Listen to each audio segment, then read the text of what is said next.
Hello guys and welcome back to iPod. So we're just going to discuss a few topics today really. We'll start off with the footballing aspect. So we'll start off with the Newcastle takeover. Obviously Newcastle have now got the money to spend with the investment fund from Saudi.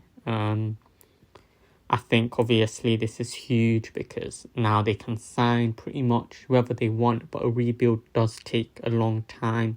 It's not going to be as simple as we'll go sign Haaland and Mbappe and whoever, all the top players. No, they need to start off with players like they've been linked to, like Tarkowski, like Martial. And I think once they get going with that, you build towards that success, and eventually you get to Europe, you generate more money, and then you attract the bigger names. And I think that's what Newcastle need to do. I think they'll replace Steve Bruce as manager. I'm not opposed to the idea completely of the takeover. Obviously, some people are really angry, and I understand that for different reasons. I don't see them as a genuine threat for a couple of seasons. Maybe in about 3-4 years, they'll be battling for top 4 eventually. The other footballing aspect of this podcast, we'll talk about the Nations League. Obviously, it's a competition that I actually don't mind because it actually has quite a lot of good games. Such as obviously we saw the semi-finals, Italy-Spain, what a game that was, but Belgium versus France, what a game. Obviously I want the United players to get their hands on some silverware again, Martial, Varane and Pogba or De Gea for Spain.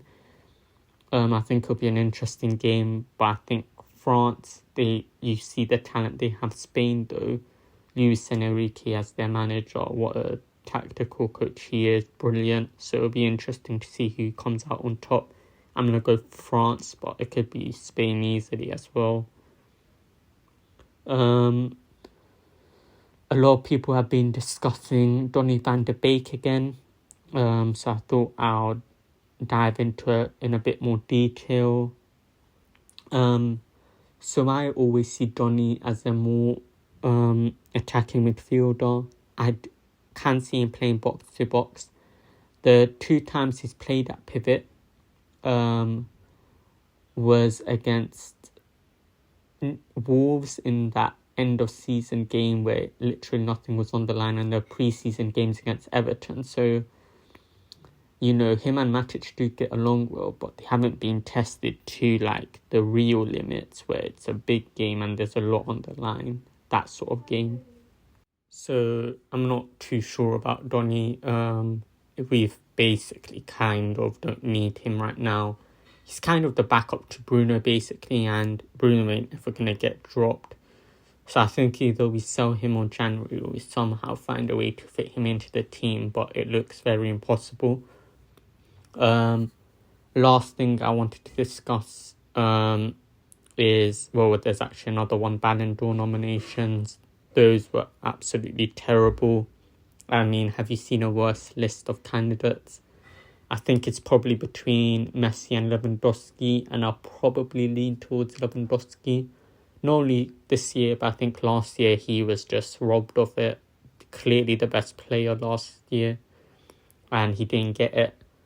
But the final thing I did want to talk about is Fury versus Wilder.